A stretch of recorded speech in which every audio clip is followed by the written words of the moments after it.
Mes parents m'ont donné une petite sœur quand j'avais 6 ans. En lui rendant visite à la maternité, j'ai été témoin d'une scène terrifiante. Une femme a emporté ma sœur et l'a échangée avec un autre bébé. Poussée par une force invisible, j'ai secrètement repris ma véritable sœur, mais comme si le diable s'en était mêlé, j'ai choisi de garder le silence n'en parlant à personne. 18 ans plus tard, une jeune fille est venue en larmes trouver mes parents. Papa, maman, c'est moi votre vraie fille.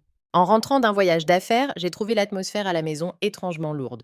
Mes parents avaient une expression complexe et un silence inhabituel régnait. Je tenais encore dans mes mains les cadeaux que j'avais achetés pour la famille et j'ai demandé surprise: où est Chloé? C'est les vacances, pourquoi n'est-elle pas rentrée? Chloé Dubois, c'est ma petite sœur de 6 ans, ma cadette. Elle vient d'entrer à l'université ici, même dans notre ville, et rentre à la maison à chaque congé. Sur le chemin du retour, je l'imaginais déjà, tel un petit chaton, se précipiter pour prendre mes bagages, me serrer fort dans ses bras et me dire: Grande sœur, tu es enfin rentrée. Mais son ombre n'était nulle part. Seuls mes parents silencieux étaient là. Mon père me fit signe du regard. Aurore, viens ici. Tes parents ont quelque chose d'important à te dire. En tant qu'aînée, j'ai commencé à gérer l'entreprise familiale après mon diplôme. Notre famille, les Dubois, est une lignée prestigieuse et renommée, et chaque génération a compté des personnalités exceptionnelles. Du côté de mes parents, tous nos proches sont des gens riches et puissants. L'entreprise familiale nous reviendrait à ma sœur et à moi. Un véritable empire à hériter. Qu'y a-t-il de si mystérieux, papa-maman? Demandai-je en m'approchant perplexe. Chloé a eu un problème, elle s'est fait harceler à l'université. Ma sœur a un caractère si doux, elle n'est absolument pas du genre à chercher des ennuis aux autres. Non, dit ma mère en me faisant asseoir le visage incroyablement grave. C'est bien plus sérieux que ça. Qu'est-ce qui pouvait bien être si grave? L'entreprise a un problème. Quel projet? Notre famille a des activités dans de nombreux domaines. Je ne voyais pas quel projet pouvait être en difficulté. Ce n'est pas ça non plus, dit mon père visiblement embarrassé. Aurore, Chloé n'est peut-être pas ta sœur biologique. Quoi? Je me suis tournée vers ma mère. Maman, aurais-tu fait quelque chose d'impardonnable à papa? J'ai immédiatement reçu une tape derrière la tête. Qu'est-ce que tu racontes comme bêtise? La voix de mon père monta d'un ton. Ce que je veux dire, c'est que Chloé n'est peut-être pas notre fille à ta mère et à moi, et donc pas ta sœur de sang. Comment est-ce possible? Dis-je fermement. À peine avais-je fini ma phrase que ma mère angoissée renchérit: c'est vrai ça, on l'a élevée pendant 18 ans, comment ne serait-elle pas notre enfant?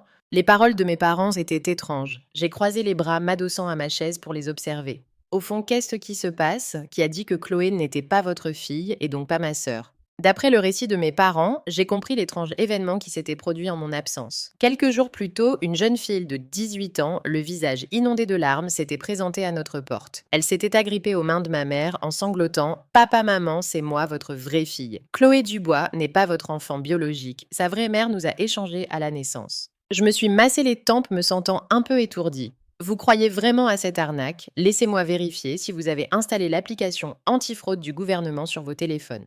Mais elle connaissait l'heure de naissance exacte de Chloé et même le nom de l'hôpital et du médecin qui l'a mise au monde, expliqua ma mère. Je lui ai pris la main. Cela prouve seulement que c'est une arnaqueuse bien préparée. Ces informations ne sont pas difficiles à obtenir avec un peu de recherche et d'argent. Mon père réfléchit un instant, puis dit: Au début, nous n'y avons pas cru non plus, mais elle nous a montré le pendentif de jade de ta grand-mère. Tu étais petite à l'époque, tu ne t'en souviens peut-être pas. Ta grand-mère avait fait faire une paire de pendentifs sur mesure pour toi et ta sœur. Celui que Chloé porte est une copie faite plus tard. L'original, qui était dans son berceau, a mystérieusement disparu. Les paroles de mes parents ont réveillé un souvenir enfoui. Quand ma sœur est née, j'avais à peine 6 ans. Ce jour-là, en rentrant de la maternelle, j'ai vu que seule la domestique s'affairait dans la maison. J'ai fait un caprice pour voir mes parents et la domestique m'a consolée en disant qu'ils étaient à l'hôpital pour accueillir ma petite sœur. Je me souviens que ce n'est que le lendemain soir que j'ai pu aller à l'hôpital avec ma famille. Chloé était déjà née.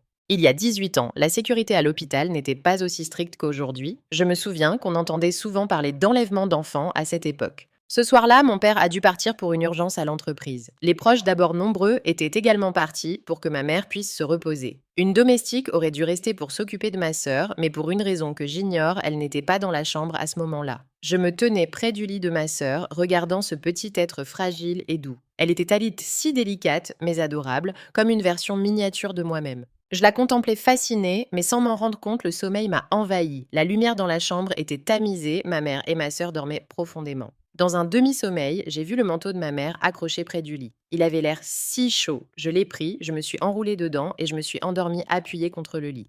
Soudain, le bruit de la porte qui s'ouvrait m'a réveillée. J'ai cru que c'était mon père qui revenait, mais en y regardant de plus près, j'ai découvert une femme inconnue. Elle semblait tenir quelque chose dans ses bras. J'ai plissé les yeux pour mieux voir et j'ai réalisé que c'était un enfant. Elle est entrée sans un bruit à déposer le bébé qu'elle portait dans le berceau, puis a pris ma sœur et a quitté la chambre en silence. J'étais cachée dans un coin toujours enveloppée dans le manteau de ma mère, alors elle ne m'a pas remarqué. À ce moment-là, j'étais à moitié endormie, pensant même que je rêvais. Mais quand la porte s'est refermée, j'ai soudain compris que quelque chose n'allait pas. J'ai couru vers le berceau et j'ai vu que l'enfant, bien que portant les mêmes vêtements que ma sœur, n'était pas elle. Comment aurais-je pu confondre ma propre sœur? J'ai immédiatement secoué ma mère, mais elle dormait si profondément qu'il était impossible de la réveiller. Je n'avais pas d'autre choix que d'agir. J'ai ouvert la porte et j'ai vu la femme tourner juste au coin du couloir. Je me suis lancée à sa poursuite. Je l'ai vue entrer dans une autre chambre et je l'ai même entendu marmonner quelque chose. Je n'ai pas bien compris, mais j'ai mémorisé le numéro de la chambre. Peu de temps après, un homme est arrivé dans cette chambre. Ils ont commencé à se disputer. L'homme a semblé lui arracher quelque chose des mains avant de partir. La femme l'a poursuivi à l'extérieur. Profitant de l'occasion, je me suis glissée dans la chambre et j'ai vu ma sœur tranquillement allongée dans un lit d'enfant. Après avoir confirmé que c'était bien elle, je l'ai soulevée avec précaution et j'ai regagné non sans mal la chambre de ma mère. En chemin, ma sœur a gazouillé un peu, mais elle a été très sage, sans pleurer. Une fois que je l'ai ramené en sécurité près de ma mère, je suis retournée chercher l'autre bébé pour le remettre dans la chambre d'où il venait. Quand la domestique est revenue et m'a vue avec le bébé dans les bras, elle a été terrifiée. Plus tard, mon père l'a appris et m'a grondée, disant que j'étais trop turbulente. Quant à ma mère, elle s'est réveillée quelques heures plus tard. Tout était calme, elle ne s'était rendue compte de rien. Ce souvenir était un peu flou dans ma mémoire. Plus tard, en y repensant, j'ai même cru que ce n'était qu'un rêve. Ce n'est que maintenant, quand quelqu'un s'est présenté avec le pendentif de jade que ma grand-mère avait offert à ma sœur pour réclamer son identité, que tout m'est revenu. Je ne suis pas sûre que tous les détails de mon souvenir soient exacts. Et cette fille qui est venue se faire reconnaître, où est-elle maintenant? Ai-je demandé à mes parents. On lui a dit de rester temporairement dans l'appartement au sud de la ville, répondit doucement ma mère. J'ai froncé les sourcils. Avez-vous fait un test ADN? Pourquoi laisser une inconnue dans un de nos appartements? Je n'ai pas osé, dit ma mère en baissant la tête. Mon père resta silencieux, une lueur d'inquiétude dans le regard. Ils avaient vraiment peur d'affronter la possibilité que ce soit la vérité. Je n'ai pas mentionné mon souvenir. Même si j'étais presque certaine que Chloé était ma sœur de sang, un souvenir de mes 6 ans restait flou. Seul un test ADN serait une preuve irréfutable. Voilà ce qu'on va faire, dis-je, élaborant rapidement un plan. Contactons cette fille au plus vite et allons faire le test avec elle. En attendant les résultats, ne disons rien à Chloé. Personne n'aime que les gens avec qui on vit au quotidien doutent de leur lien de sang. Mes parents ont accepté ma proposition. Mais si les résultats prouvent vraiment qu'elle est notre fille biologique, s'inquiéta encore ma mère. J'ai jeté un coup d'œil à un email sur mon téléphone et j'ai répondu nonchalamment. On prévient la police pour qu'ils enquêtent, on l'accueille à la maison et on la dédommage comme il se doit. Chloé et moi, on pourra déménager si nécessaire. Chloé est majeure, maintenant elle peut être indépendante. Mais les ennuis arrivent souvent plus vite que prévu. Je pensais que seuls mes parents et moi étions au courant, mais le lendemain j'ai reçu un appel. Aurore, ta sœur a des problèmes. Chloé Dubois s'est battue à l'université. Elle, une fille d'un naturel si doux, s'était battue avec quelqu'un. J'étais stupéfaite. Quand je suis arrivée au commissariat, la situation était chaotique. Au milieu de la foule, j'ai vu Chloé les yeux rouges avec son professeur principal.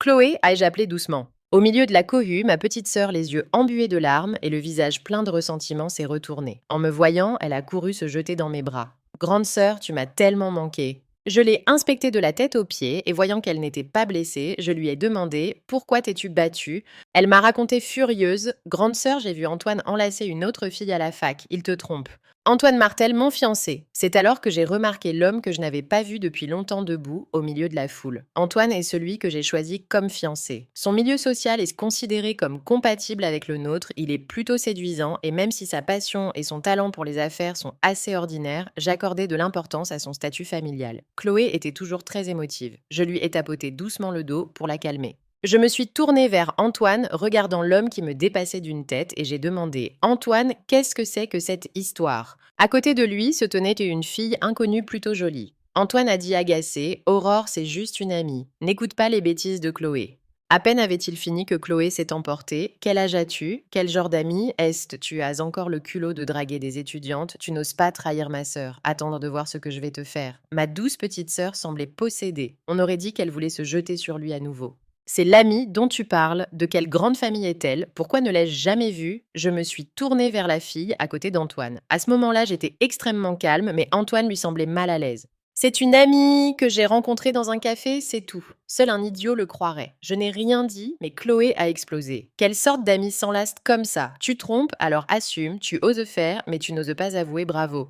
Les policiers, en comprenant nos relations, se sont visiblement détendus. Si c'est une affaire privée, vous devriez la régler entre vous. Évitez les conflits. En réalité, Antoine avait été un peu trop prompt à appeler la police. Il aurait dû savoir qu'étant donné les relations entre nos deux familles, même si l'affaire prenait de l'ampleur, sa propre famille lui conseillerait de régler ça discrètement, d'autant plus qu'il était en tort. Pas question, Antoine gardait un air furieux. Il a pointé Chloé du doigt, sauf si elle s'excuse d'abord. Antoine Martel n'était pas si déraisonnable auparavant. Je l'ai regardé calmement, empêchant ma sœur de répliquer, et j'ai gardé une voix douce. Antoine, tu veux que ma sœur s'excuse parce que tu l'as trompée et qu'elle a dû en venir aux mains? À peine avais-je terminé que la fille à côté d'Antoine m'a regardé timidement. Mademoiselle Antoine et moi sommes innocents, ne vous méprenez pas. Mademoiselle, le visage de Chloé s'est encore assombri. J'ai désigné ma petite sœur furieuse comme un chat hérissé à mes côtés et j'ai dit « Mon ami est ici, ne vous adressez pas à n'importe qui ». Finalement, Antoine a parlé soulagé. « Aurore, tu veux toujours reconnaître cette usurpatrice comme ta sœur. Tes parents ne t'ont-ils pas déjà tout dit? Chloé Dubois n'est pas ta sœur biologique, c'est elle ta vraie sœur. »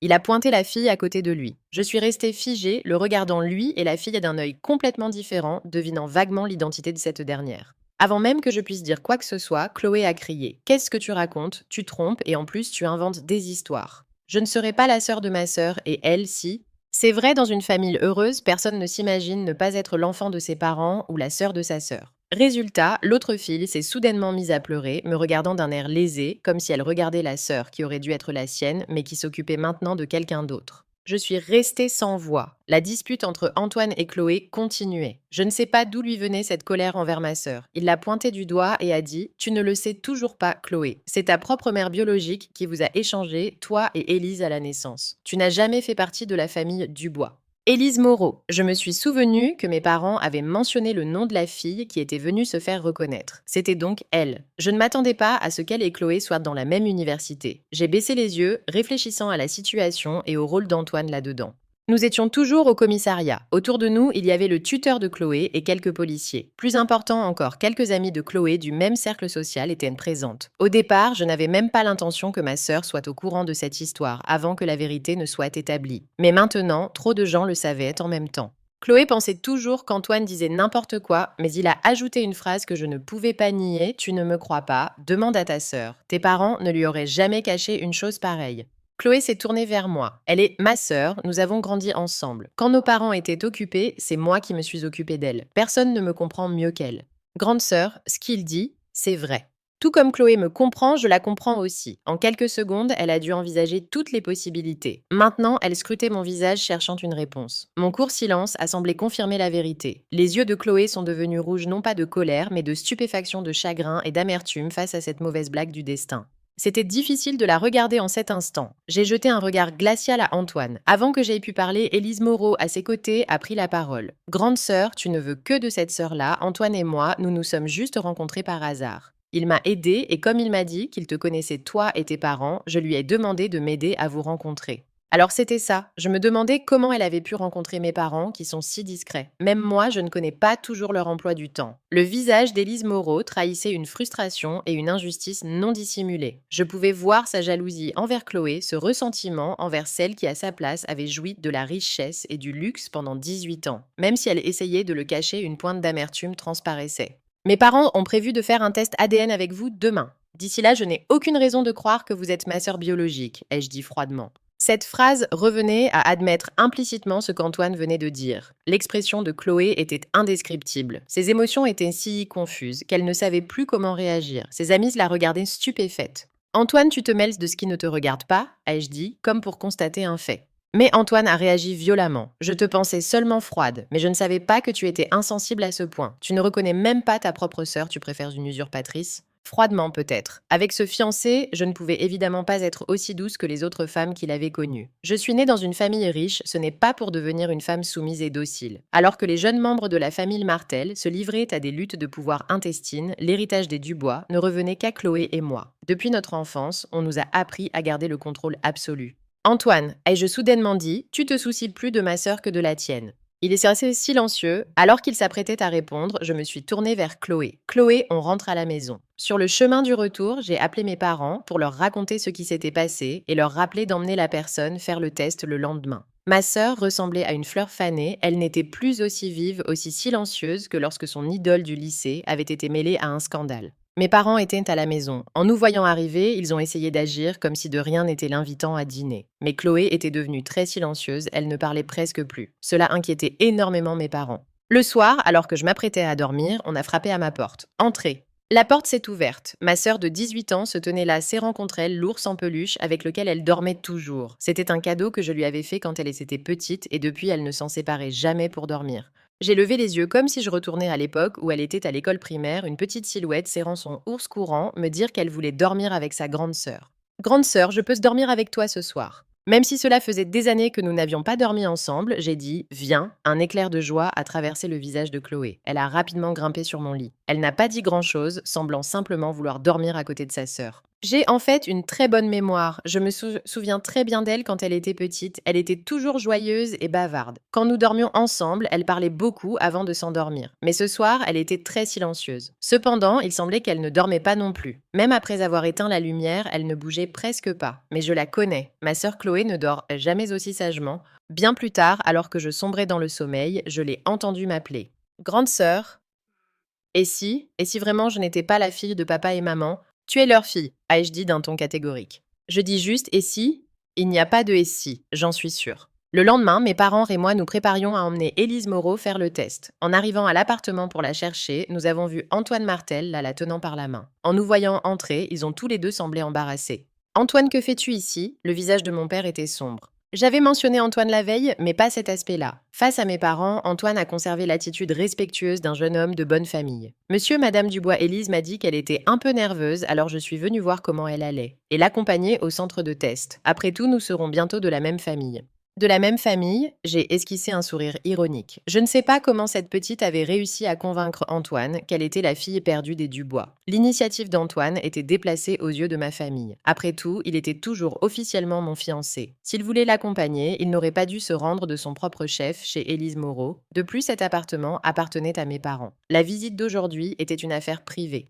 Qu'à cela ne tienne, laissons Antoine jouer les chauffeurs. Dans la voiture, Élisée, assise à l'arrière, a commencé à raconter à voix basse ce qu'elle avait enduré toutes ces années. Elle a dit que sa mère adoptive la traitait très mal, la forçant à faire toutes les tâches ménagères depuis l'école primaire, la battant et l'insultant régulièrement. Son père adoptif était alcoolique et se défoulait sur elle. En grandissant, ils avaient même prévu de la marier pour toucher une dot. Elle avait travaillé dur pour réussir ses examens et entrer à l'université afin d'échapper à cette vie. À l'entendre, on aurait dit une jeune fille vraiment à plaindre. Mais mon caractère ne me permet pas de croire entièrement une seule version des faits. La nature humaine est ainsi faite que chacun raconte ce qui est à son avantage. Comment as-tu découvert ta véritable identité? Ai-je demandé brusquement. Élise Moreau n'a pas semblé surprise par ma question. Elle avait probablement déjà raconté cette histoire à d'autres. L'année dernière, en rentrant à la maison, je suis tombée par hasard sur le téléphone de ma mère adoptive, a-t-elle raconté. Il y avait des photos de Chloé Dubois qu'elle avait prises en secret et d'autres encore. Elle avait nommé l'album Ma gentille fille. Sur l'une des photos, j'ai vu que Chloé portait au cou un pendentif de jade identique au mien. Plus tard, un soir où elle était ivre, elle a dit, en jurant que sa propre fille vivait dans le luxe d'une famille riche, tandis que la fille des riches devait la servir. En arrivant là, Élise a ajouté « J'ai demandé à mon père adoptif. Il m'a dit que j'étais née quelques jours avant la date prévue, mais qu'elle avait insisté pour accoucher ce jour-là. » L'histoire semblait si vraie qu'elle en était difficile à croire. Le pendentif de jade au cou d'Élise était également authentique, ce qui a rendu mes parents encore plus peinés à l'idée que leur fille biologique ait pu endurer de telles choses. Avant de venir trouver mes parents, tu n'as pas pensé à faire un test ADN avec tes parents adoptifs pour être sûre de ne pas être leur fille, ai-je ajouté. Élise s'est arrêtée hésitante. Je n'y ai pas pensé. C'est vrai, entre la possibilité de devenir une riche héritière et une famille ordinaire, la plupart des gens auraient tendance à vouloir éviter la seconde option. Aurore, ça suffit, a dit Antoine qui conduisait. Pourquoi interrogeais-tu ta propre sœur comme ça? Qu'on l'accepte ou non, c'est une question de sang. Tu ne peux pas la traiter froidement simplement parce que tu es proche de Chloé. J'ai souri légèrement. C'est vrai, c'est le sang qui décide. Alors laissons les résultats du test parler. Les résultats arriveraient dans 3 jours. Le lendemain, je devais assister à une soirée. La fille de la famille Laurent fêtait ses 18 ans et avait invité toute notre famille. Nos 2 familles entretenaient de bonnes relations, nous ne pouvions donc pas refuser. Ma sœur était plus proche d'elle, n'ayant que 2 ans de différence. Mes parents discutaient avec les aînés de la famille Laurent. Je me suis contentée de saluer poliment avant de trouver un coin tranquille pour boire un verre. Chloé, elle avait été entraînée par mademoiselle Laurent pour une conversation privée. Ces 2 derniers jours, elle n'avait pas le moral, elle avait probablement pleuré en cachette plusieurs fois, mais chaque fois que je lui demandais, elle disait que tout allait bien. Aurore Dubois, une voix a retenti derrière moi. En me retournant, j'ai tout de suite reconnu la personne. Je me suis détournée avec indifférence. Sébastien Laurent, ça fait longtemps. Sébastien portait une chemise noire, les 2 premiers boutons ouverts, révélant sa clavicule et une chaîne en argent scintillante. Il s'est approché lentement sans même garder une distance respectable. Passant derrière moi, il a posé ses 2 bras sur la balustrade devant moi, m'enfermant dans un cercle à une distance infime de moi. Sébastien Laurent, l'ai-je averti d'une voix sévère. L'homme derrière moi n'a pas reculé. Au contraire, il a pris un ton intime. J'ai vu ton fiancé entrer avec une autre fille. On dirait même qu'il a l'intention de s'en prendre à ta sœur. En quoi ça te regarde ai-je répondu froidement. J'ai aussi vu Antoine tenir la main de cette autre fille, a-t-il dit en riant doucement. Autrefois, il suffisait que quelqu'un me regarde 2 secondes de trop pour que tu sois mécontente. Fini l'exclusivité. Un ex parfait devrait se comporter comme s'il était mort et enterré. Sébastien et moi avons eu une histoire à l'université. Nous venions tout juste d'être majeurs. C'était mon premier amour, j'y avais mis beaucoup de sentiments et pas mal de possessivité. Il n'était pas en reste. Nous nous sommes séparés plus tard à cause de certaines choses. Il est parti étudier à l'étranger et je n'ai plus jamais repris contact. Nous sommes tous les deux des personnes ambitieuses, peu disposées à faire des concessions ou à laisser les sentiments entraver nos carrières. Alors quand il est parti, je ne l'ai pas retenu.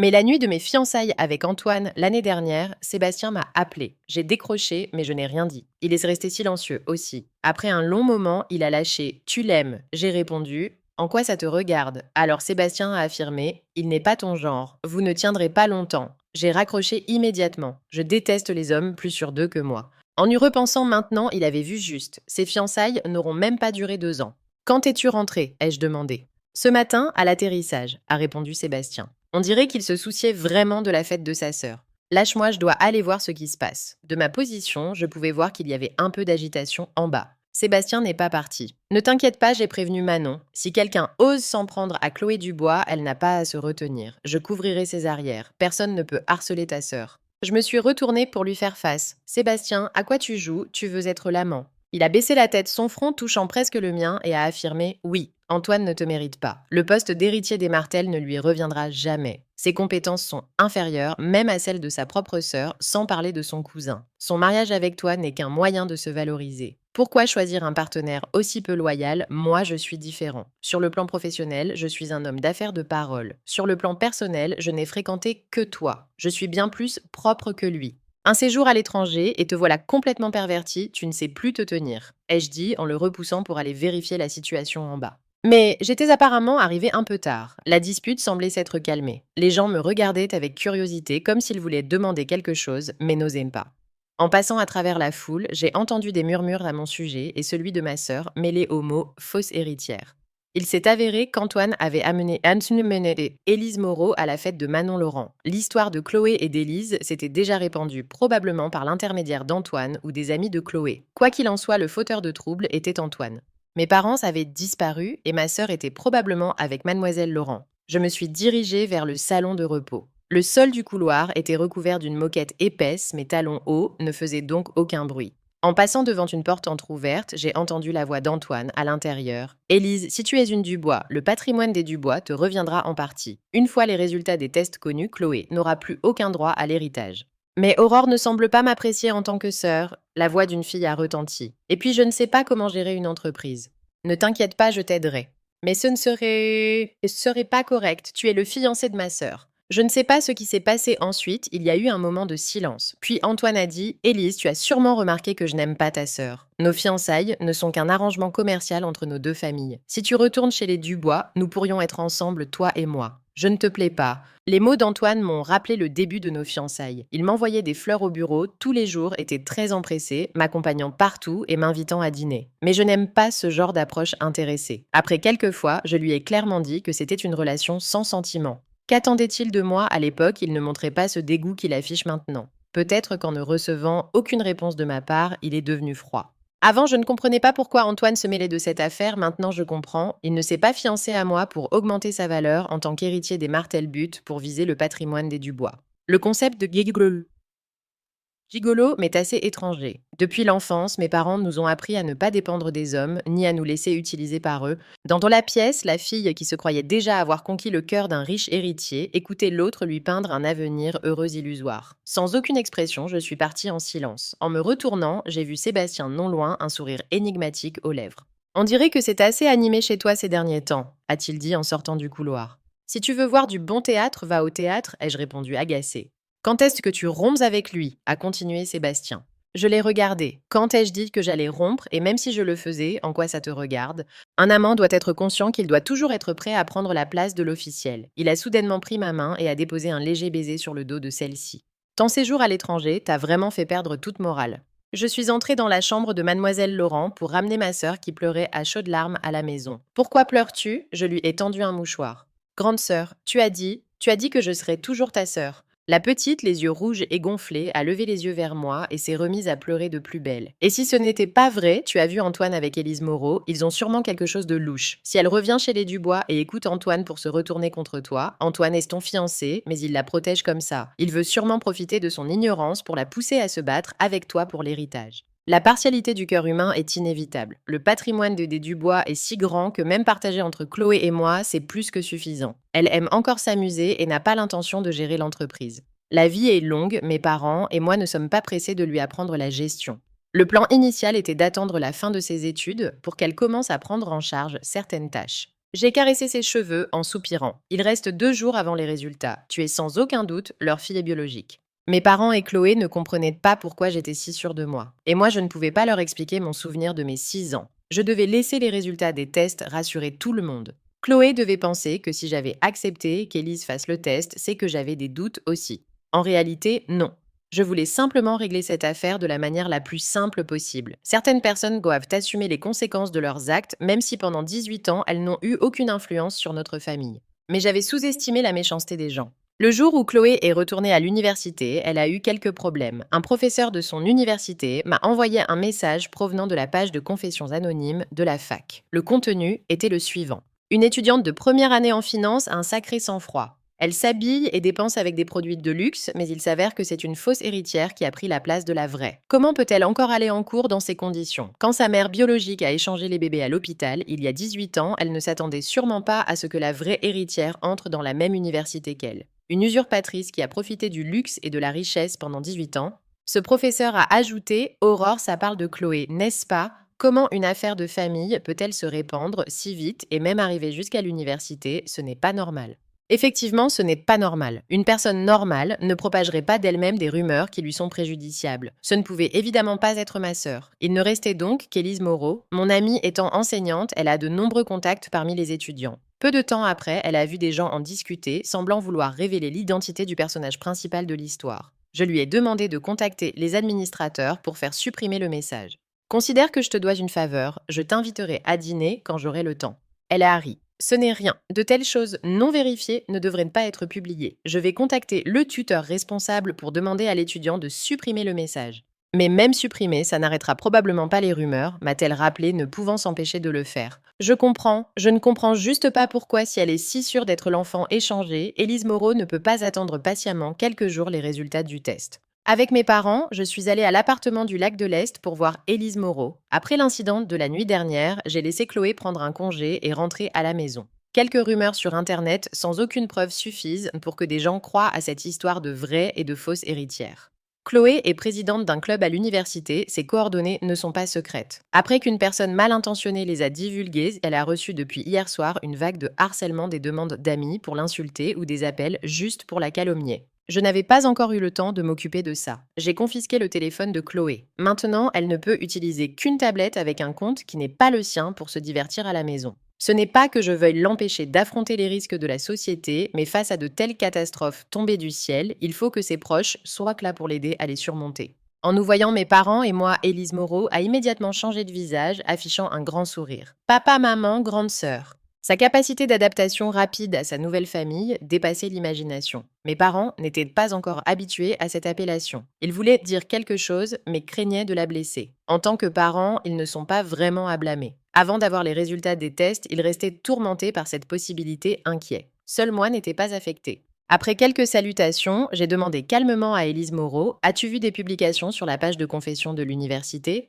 Elle a eu un léger sursaut, puis a répondu d'une voix interrogative: Non, pourquoi, grande sœur? Sur la page de confession de ton université, quelqu'un a publié anonymement sur ton histoire et celle de Chloé. Les mots étaient pleins de méchanceté envers ma sœur. J'ai déjà fait supprimer la publication, mais beaucoup de gens en ont profité pour insulter ma sœur. Es-tu au courant? J'ai observé attentivement l'expression d'Élise Moreau. À la fin de ma question, son regard est devenu fuyant. Peut-être même y avait-il une pointe de jubilation. Je ne suis au courant de rien. Ses yeux sont soudainement devenus rouges. Sa voix était pleine de ressentiment. Grande sœur, tu veux dire que tu penses que c'est moi qui ai publié ça. C'est comme ça que tu me vois dans ton cœur et celui de tes parents. Ma mère a pris la parole avant moi. Élise, ce qu'Aurore veut dire, c'est: as-tu raconté cette histoire à tes amis ou à tes colocataires? Elle a hésité un instant, puis a dit à voix basse: Je l'ai raconté une fois à mes colocataires. Peut-être qu'elles se sont indignées pour moi et que c'est pour ça. J'ai regardé les commentaires sous la publication sur la page de confession. On dirait bien que ça venait de ses connaissances. Discuter de cette affaire avant même d'avoir les résultats des tests, c'est vraiment un manque de considération. Mon père a réfléchi un moment, puis a dit sans élever la voix des mots qui ont pourtant fait fondre Élise en larmes instantanément: Papa, tu me soupçonnes aussi de l'avoir fait exprès. Que je l'ai fait exprès ou non, n'est-il pas vrai que Chloé Dubois m'a volé 18 ans de ma vie? J'aurais dû grandir à vos côtés, être aimée de vous et de ma sœur. N'ai-je pas le droit de lui en vouloir? Mais même si vous avez vraiment été échangés il y a 18 ans à ce moment-là, Chloé n'était qu'un nouveau-né. Elle ne pouvait pas décider de sa vie, ni connaître sa propre identité. La personne à qui tu devrais en vouloir, c'est celle qui a causé tout ça et les parents qui n'ont pas su te protéger, c'est-à-dire nous, a soupiré mon père. Mais c'est elle qui a profité de tout ça. Élise Moreau s'est laissée tomber sur le sol, les yeux brillants d'une colère non dissimulée. Même maintenant, mes parents la traitent toujours comme leur propre fille, n'est-ce pas? Tout ce qu'elle a reçu aurait dû être à moi. Ses émotions étaient si authentiques que même mes parents ont cru qu'elle ne mentait pas. Élise Moreau était véritablement immergée dans l'histoire de sa vie, échangée, haïssant la personne qui avait pris sa place pendant 18 ans et celle qui était à l'origine de tout. Qu'est-ce que vous faites? Une voix a retenti derrière nous. Antoine, qui était entré, on ne sait quand, s'est approché et a aidé Élise à se relever, essuyant doucement les larmes sur son visage. Puis il s'est retourné vers mes parents, l'air furieux. Monsieur, Madame Dubois, vous êtes ses aînés, mais vous ne pouvez pas vous permettre de la gronder sous prétexte que vous êtes ses parents. Elle a déjà trop souffert à l'extérieur. Elle rentre enfin à la maison et non seulement elle ne ressent pas la chaleur familiale, mais en plus elle se fait réprimander pour quelqu'un qui n'a aucun lien de sang avec vous. Comme pour appuyer les paroles d'Antoine, les larmes d'Élise coulaient en son air fragile, la rendant vraiment pitoyable.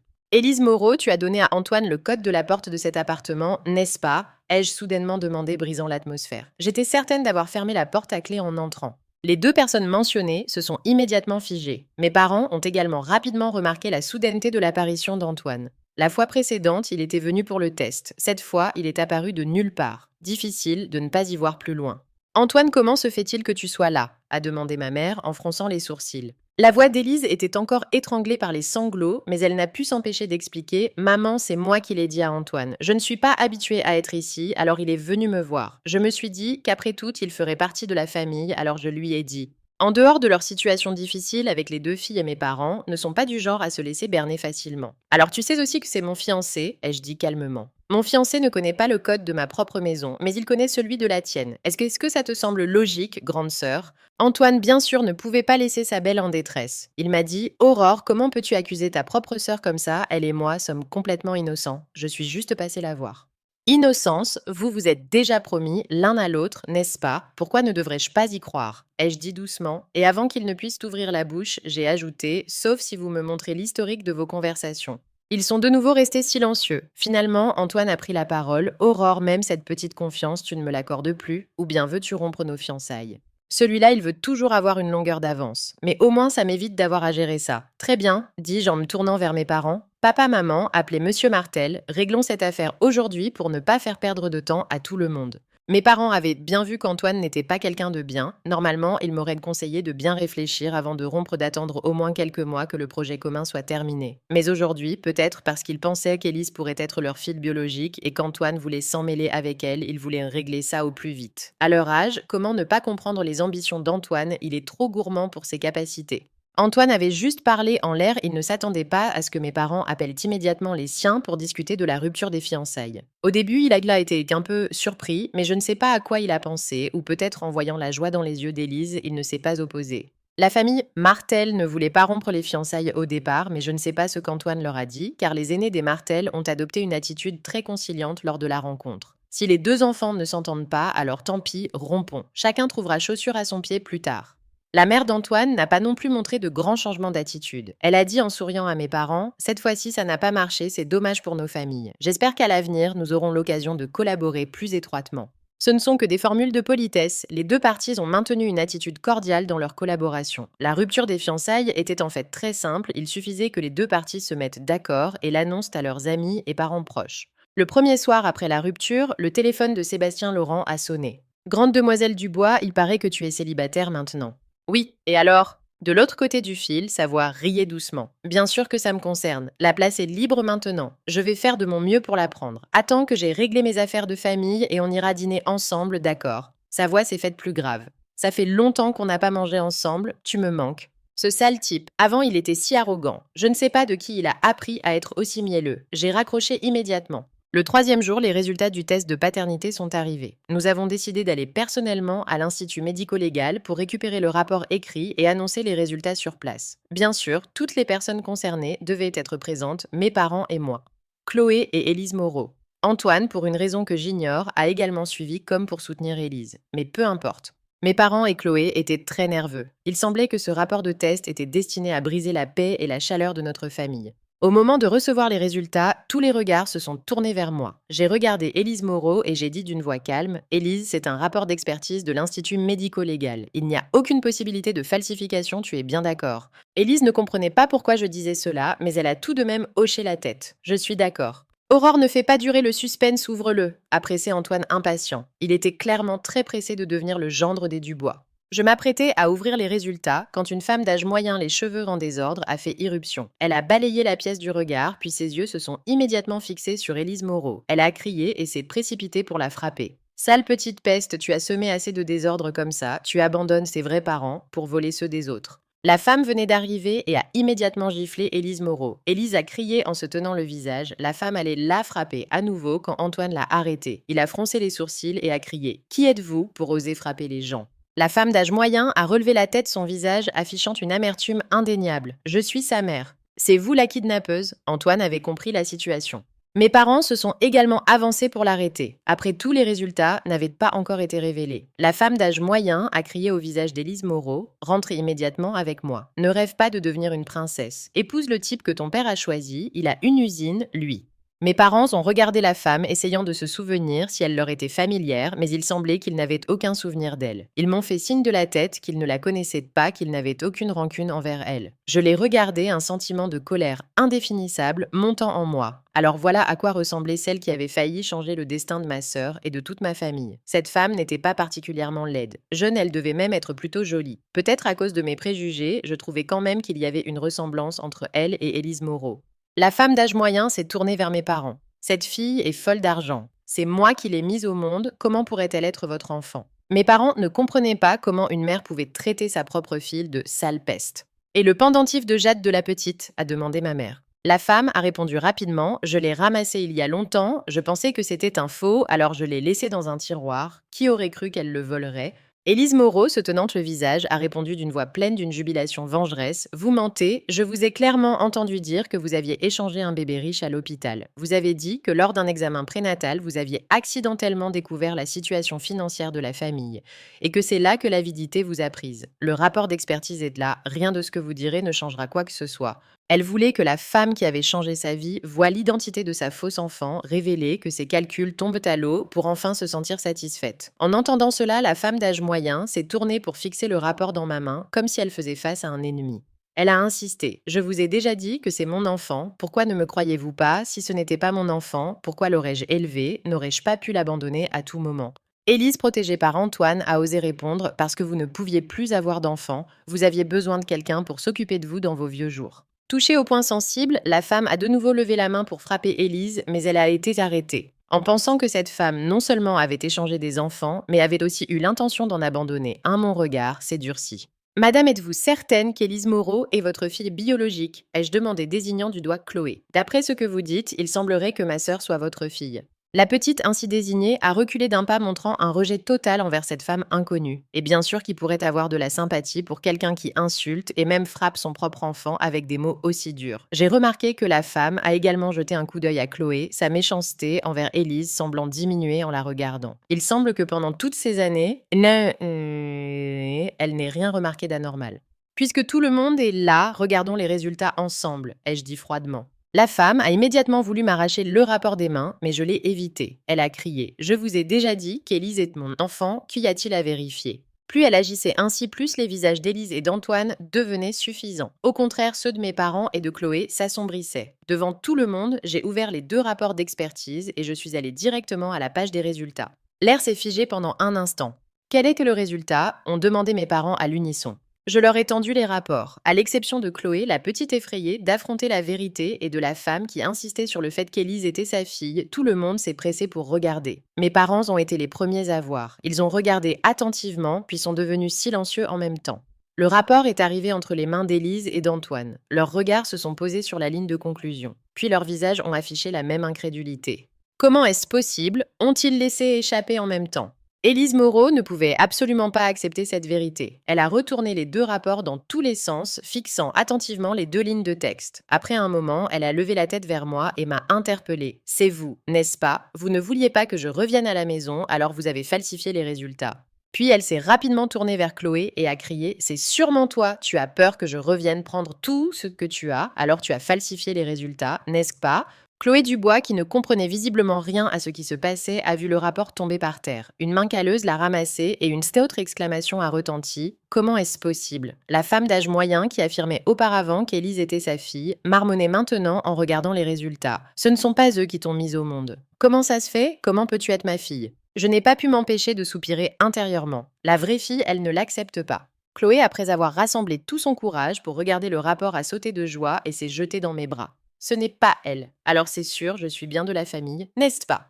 Bien sûr, ai-je dit, en lui caressant la tête, pensant qu'elle avait dû avoir très peur ces derniers jours, une fille si vive et si confiante, obligée de vivre dans l'anxiété et la peur pendant tout ce temps. Les 3 autres ne pouvaient pas accepter la vérité, chacun perdu dans ses pensées. C'est alors que j'ai pris la parole. N'êtes-vous pas très curieux de savoir pourquoi, alors qu'elle est clairement entrée dans la chambre de ma mère pour échanger les enfants? Les résultats du test montrent maintenant que l'enfant qu'elle a élevé n'est pas celui de mes parents. Tous les regards se sont immédiatement tournés vers moi. Surtout la femme d'âge moyen. Elle me fixait. Même si par chance elle n'avait pas réussi à faire en sorte que ma sœur soit perdue, que se serait-il passé si je ne l'avais pas découverte à l'époque? Elle avait commis un acte nuisible. Allais-je l'ignorer simplement parce qu'elle n'avait pas réussi? Elle s'est présentée d'elle-même devant moi. Alors le coup de feu tiré, il y a 18 ans, devait maintenant l'atteindre en plein front. Sous le regard de la femme d'âge moyen, j'ai continué. Vous pensiez avoir donné naissance à une fille qui vivait dans le luxe et la richesse. J'ai souri à la femme. Quand vous êtes entrée dans la chambre d'hôpital cette année-là, n'avez-vous pas remarqué qu'il y avait un autre enfant comme moi dans la pièce? Elle s'est soudainement figée. J'ai ramené l'enfant que vous vouliez échanger dans le berceau de votre fille et j'ai ramené la vôtre à sa place initiale. Toutes ces années, toute la rancœur que vous aviez envers l'enfant de la famille riche, vous l'avez déversée sur votre propre fille. Tu mens. La femme s'est débattue, voulant se jeter sur moi, mais mes parents et ma sœur l'ont retenue. Je me suis alors tournée vers Élise Moreau. Vous souvenez-vous que je vous ai interrogé sur votre groupe sanguin? Elle a levé la tête vers moi. Mes parents sont tous les 2 du groupe O. Comment aurait-il pu donner naissance à un enfant du groupe A comme vous? Ai-je dit d'une voix calme. Même si son plan d'échange avait réussi, notre famille fait des bilans de santé chaque année. La différence de votre groupe sanguin n'aurait pas pu être cachée. Élise a eu un sourire amer, ses lèvres se tordant de douleur. Elle avait subi toutes ces sortes de mauvais traitements et d'humiliations de la part de sa mère biologique et avait finalement trouvé une raison logique à tout cela.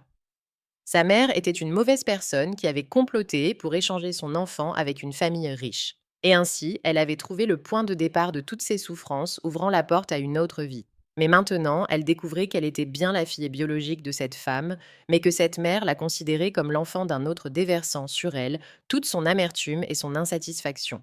Elle est vraiment à plaindre, mais je ne peux ni sympathiser ni avoir pitié. Si le plan d'échange avait réussi, si par hasard elle avait été du groupe O, qu'adviendrait-il de ma vraie sœur Élise aurait joui d'une richesse qui ne lui appartenait pas, et mes parents et moi l'aurions traitée avec tout ce que nous avons de meilleur, tandis que ma sœur de sang aurait souffert. Car qui irait faire un test ADN sans raison? J'ai appelé mes parents et ma sœur pour que nous rentrions. Mais avant de franchir la porte, je me suis retournée pour les regarder. Ah, encore une chose. L'appartement du lac de l'Est, je vais envoyer quelqu'un récupérer vos affaires. Vous déménagez aujourd'hui. Et concernant les rumeurs diffamatoires visant ma sœur ces derniers temps, je poursuivrai chaque personne impliquée. Sur le chemin du retour, ma mère m'a gentiment réprimandée. Aurore, une affaire aussi importante, et tu ne nous as rien dit à ton père et à moi, tu n'as pas eu peur que ta sœur soit vraiment échangée. Mon père a renchéri, j'ai toujours dit que tu étais mature, mais je ne savais pas que tu étais si secrète même avec tes parents. Tu nous as fait une de ces peurs, mais il a fait une pause et n'a pas pu s'empêcher d'ajouter, faire ça à 6 ans, c'est bien la fille de son père.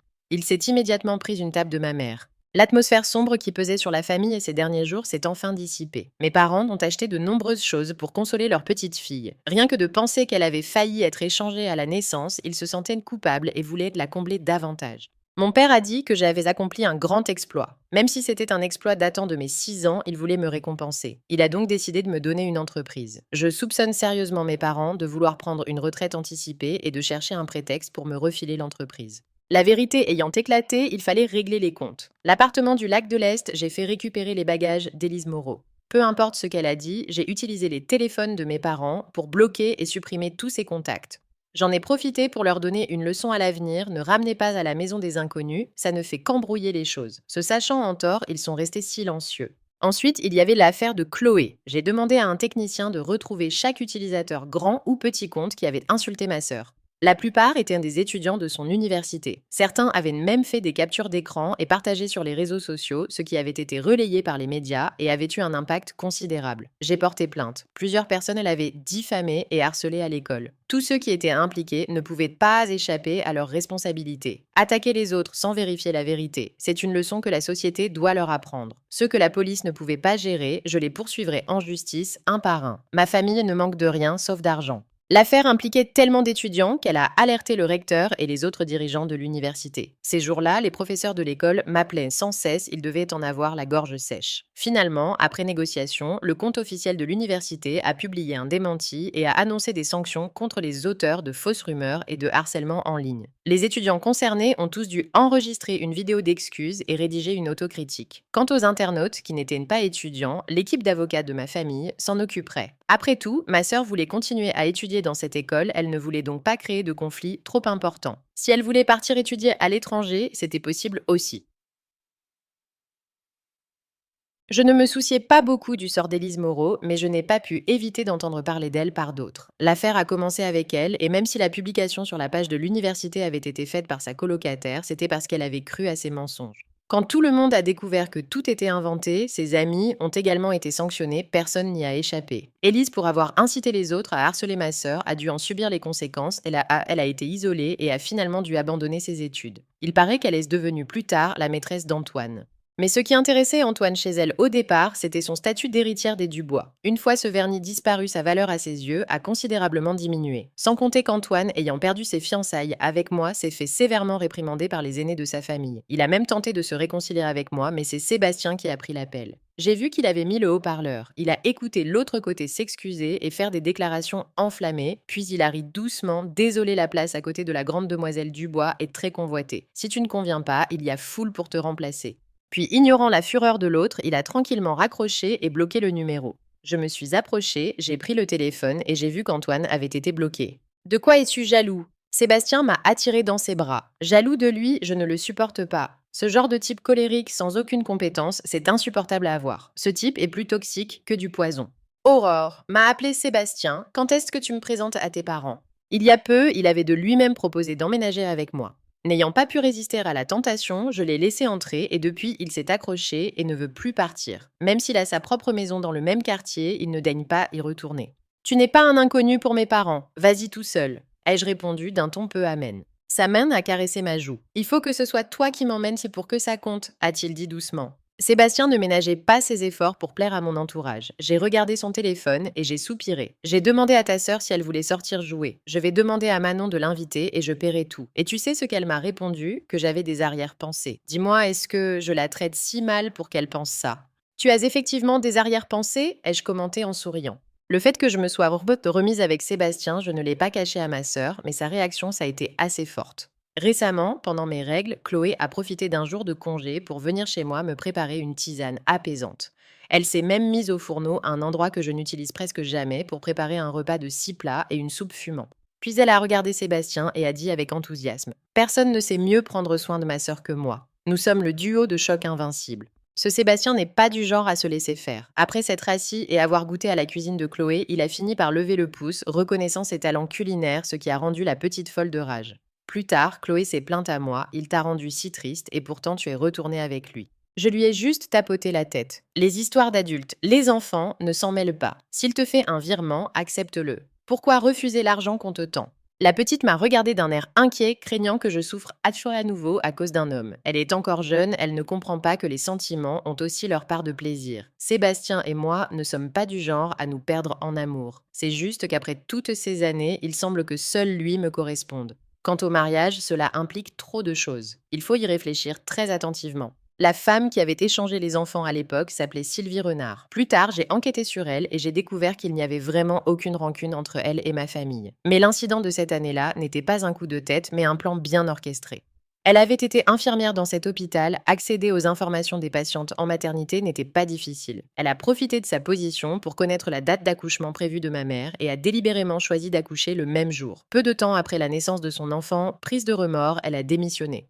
Pendant de nombreuses années, elle a continué à suivre ma sœur d'un coin caché, convaincue que c'était l'enfant qu'elle avait mis tant d'efforts à placer. En pensant que pendant toutes ces années, quelqu'un avait constamment surveillé ma sœur, j'en ai eu froid dans le dos. Cependant, 18 ans ont passé. Il n'y a plus aucune preuve directe pour démontrer que Sylvie Renard a procédé à l'échange d'enfants. À l'époque, j'étais trop jeune pour comprendre les enjeux, puis j'ai oublié cette histoire. Si Élise Moreau n'était pas venue chez nous, ce vague souvenir serait probablement resté enfoui pour toujours dans ma mémoire. J'ai revu Élise Moreau dans un club que je fréquentais. En approchant, j'ai vu une petite altercation à l'entrée. Sylvie Renard tenait fermement la main d'Élise, la suppliant: Élise, rentre avec maman, d'accord, tu es encore jeune, retourne réviser et repasse tes examens. N'abandonne pas tes études. Ces riches héritiers ne seront jamais sincères avec toi. La femme avait beaucoup maigri depuis notre dernière rencontre, pas une maigreur saine, mais celle d'une personne malade.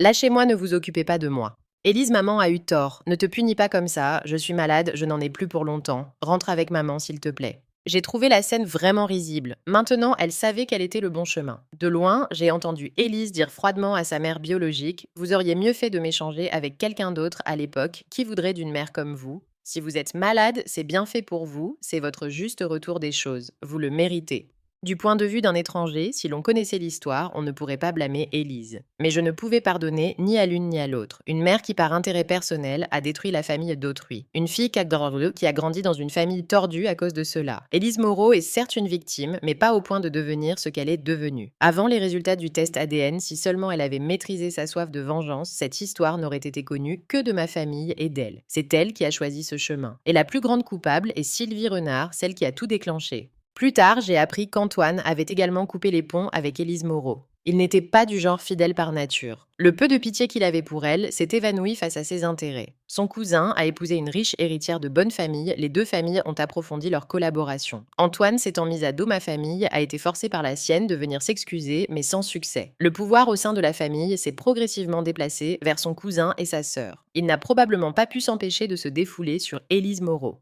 Mais quoi qu'il en soit, son destin reste bon. Même s'il n'a pas obtenu la position d'héritier, il reste un riche héritier. Quant à Élise, c'est plus difficile à dire. Habituée à une vie de luxe, serait-elle prête à retourner à une vie ordinaire? Personne ne le sait. Le temps a passé lentement 2 ou 3 ans. Récemment, je rêve souvent de la naissance de ma sœur quand j'avais 6 ans. Ces images reviennent sans cesse dans mes rêves. Parfois, je rêve que je suis endormie au chevet du lit, sans savoir que quelqu'un est entré et que la personne choyée par toute la famille est une autre. Je me réveille en sueur. Sébastien, à côté de moi, me tapote doucement le dos et murmure: N'aie pas peur, n'aie pas peur. Tu as fait un cauchemar, raconte à ton grand frère.